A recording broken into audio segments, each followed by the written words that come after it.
Isħana li kull ma jmur qed tiżdied iżżid l-attività tal-fkieren tal-baħar viċin il-Kosta Maltija.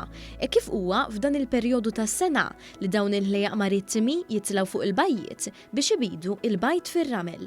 Aktar kmini dan is-sajf ġie ppubblikat studju dwar il-fkieren u News tkellem ma' wieħed mill-awturi, il-President tan-Nature Trust Vincent Attard. Huwa spjega li peress li t-temperaturi olew aktar kmieni mis-soltu, il-fkieren bdew tilgħin l-art biex ibidu l-bajt aktar tard u qed jiġu imħarsa u protetti. Attard spjega li l-istudju juri kif ir-riabilitazzjoni tal-fkieren li jinstabu madwar il-Kosta Maltija hija waħda effettiva, kif fkieren b'saqajn neqsin ġew osservati jduru l-Baħar Mediterran bl-istess mod li jduru fkieren normali.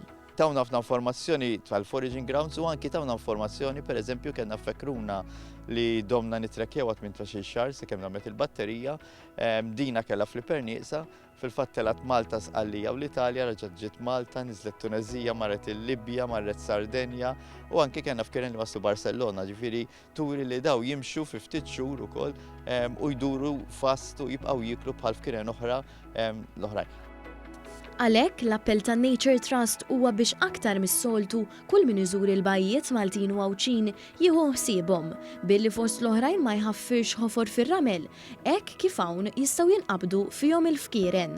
Nappellaw ukoll biex ma jħallu skart biex ma jtkebbux fihom u anke jekk jaraw fekruna jċemplunna fuq ir-rescue line biex aħna nkunu nistgħu mmorru iktar malaj u nkunu nafu fejn il-bejta li nipproteġu aħna l-iskop tagħna u anke tal-era mhux li nagħlqu l-bajja ma li nagħlqu l-biċċa biss fejn bidet il-fekruna.